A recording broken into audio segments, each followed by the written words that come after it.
Hello everyone and welcome back to my channel. So nakabalik na po si Teacher Trisha Regine galing sa kaniyang pagkaka-confine in the hospital for almost 4 to 5 days yon. So I am already 90% okay and I am back to work in my 5-1 talk sideline. And maybe next week I could go back to my daytime job already.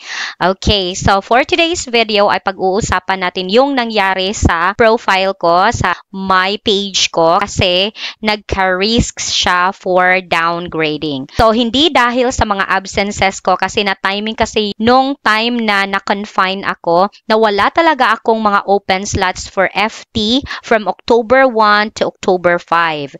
Tapos, yung October 6 and 7, I really communicated to my junior leader kasi iba kasi sa free trial, you can request immediately from our junior leader na pa-close namin yung reserve slots for FT lessons. So yun, na vacant ko talaga yun. Wala talaga akong nangyaring mga absences. So just last night, nag-open ako ng mga regular classes kasi for the meantime na wala pa akong reserve slots. Kagabi lang ay naka-one lesson ako tapos may vacant tapos kumain ako and hindi ko talaga napansin na it's already time for my class. So na-late ako ng mga more than 1 minute. Yun, tumatak talaga siya sa aking profile. Okay. At ito yung nangyari. Look! Yan. I don't know what is really the reason behind this one kasi nakalagay dyan, Senior Teacher A at risk of downgrade. Now, if I'm going to click this one, ang nakalagay dyan is, please be reminded that all weekly peak slots must be opened using the auto-open schedule. So, para bang martial law na dapat ka talagang mag-open ng AOS for TTP student. Okay, so basahin natin.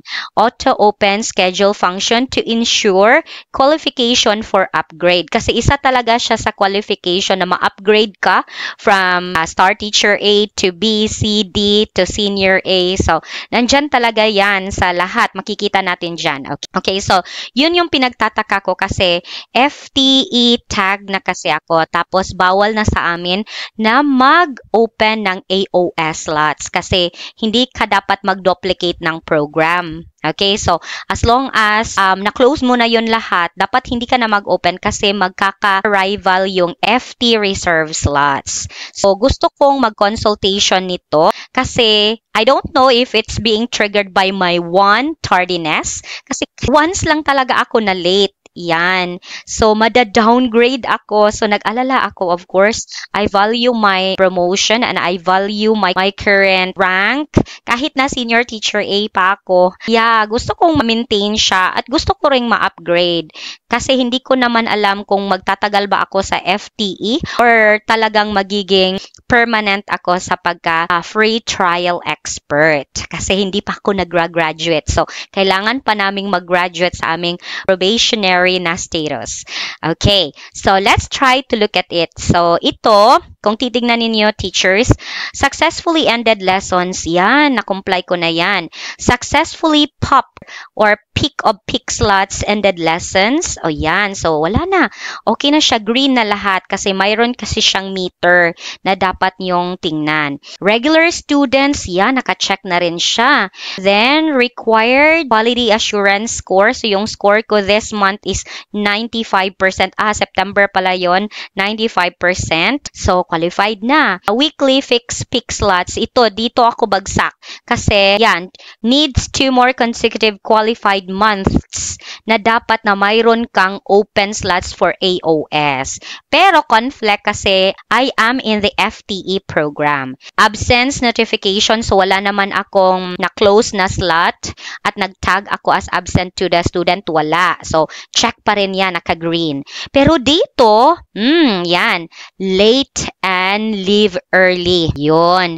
Naging red na siya. Ang pangit sa mata na naka-red na siya. I don't know if ito ang nakapag-trigger or dahil sa wala akong AOS. So, I need consultation from a coach. Complaints naman, wala.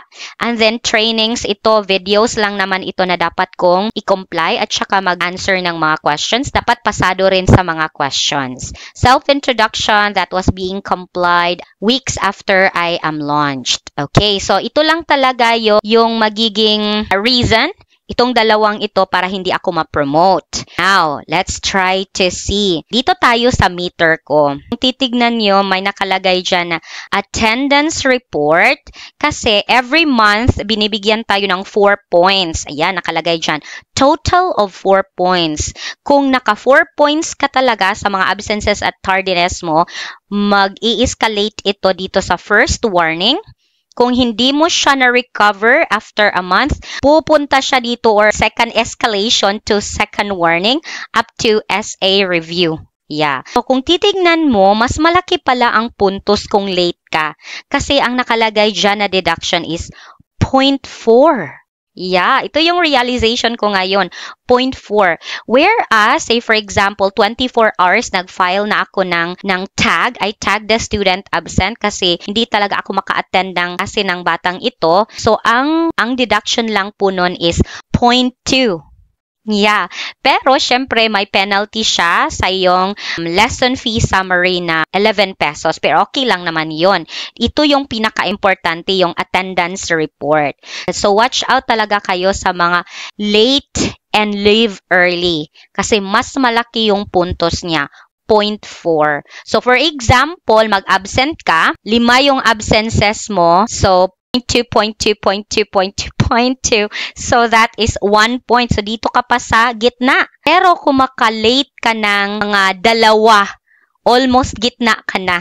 2, 3, nasa gitna ka na. So, be watchful, watch out on your tardiness. Ngayon, since I am seeking for clarification, dito tayo pumasok sa talk to a coach kasi marami yung nagtatanong sa akin, ano yung gagawin namin, teach, kung nalock yung aming page? I mean, nakakapasok naman sila pero hindi sila maka-open ng slots kasi nag-first warning na sila. So, you can talk to a coach. Dito kayo papasok. Ito yung sinasabi kong talk to a coach. Mayroong maraming mga teachers na wala talagang mga mentor. So, you can click this one. Tapos, mayroong mga pwede mong masukan dito na depende sa iyong queries. Kasi, this appointment is only good for 10 to 15 minutes lang naman. Napakadali lang. So, if your problem or your consultation, it's more on the compliance inquiry, like self-video introduction, IDs, mga NBI. So, pwede sigurong dito kayo mag-book. I-click nyo lang yan, pipili kayo ng oras.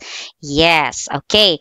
Tapos, yung link ng consultation ay dun yung makikita sa contact logs. Okay? So, i-monitor nyo lang kasi mayroon talagang mga cases na nakaka-cancel siya. Tapos, they will give another schedule. So naman, or voluntary service agreement cancellation or it's related to service agreement cancellation concerns. Then, in your TESOL feedback inquiry, so pwede kayo dito. Okay, dito naman sa requirements inquiries, almost the same siguro itong compliance inquiry at saka requirements inquiry. And here, dito ko gustong magpabook sa TTP webinar. So, I want to clarify from Teacher Tie-Up program, ano ba talaga yung dapat kong gawin? Mag-open ng slots or not anymore? And how can I erase that risk of downgrade? Yun yung gusto ko talagang masagot. Then, we still have teacher service, performance feedback. So, kung marami kayong mga absences. So, dito naman, mayroong domestic teacher consultation. And then here, basahin nyo na lang kung nasuit ba sa inyo. Yung concern nyo is napasok ba dito sa mga description ng consultation na ito. Inactive teacher concerns. Pwede rin ito sa mga teachers na being inactive dahil sa mga absences, lateness, leave, and many other concerns. And then special plotting. Okay, so the consultation is not by batch. Hindi yon maramihan. Okay, so I guess I have explained already each of the possible consultation dito. So pasok tayo dito sa TTP webinar kasi ito yung gusto ko talaga na consultation. So let's try to see kung pasok ba ako sa mga schedule ngayon. I-try ko lang ito kung makaka-patch up ako sa time. Okay, so dito na, as you click the schedule, you're just going to type there your first name, last name, tapos yung number. That's it already. I-confirm nyo lang yung appointment. So, naka-set na ako ng appointment for my consultation para naman masagot yung queries ko kasi ang sakit sa mata na may nakalagay na at risk for downgrade yung profile. So, yung link nito doon na isi-send sa contact logs. And then, nagsisend rin sila doon sa email. Okay? So, I hope this video helps. So, kung mayroon kayong mga problema, have some questions na hindi talaga masagot ng mentor kasi yung mentors kasi marami rin talagang mga teachers na dapat i-attend to. So, you can talk to a coach, have an appointment for you to have a one-on-one talaga na consultation at hand-eye nyo lahat ng gusto nyong itanong para na ma-address lahat ng consultant. Okay, so that's all for today. Thank you very much. I hope this video helps. And then if you have some questions, just drop down in the comment section. Thank you. And once again, have a good and great teaching journey here in 5-1 Talk. Bye-bye. Till next time.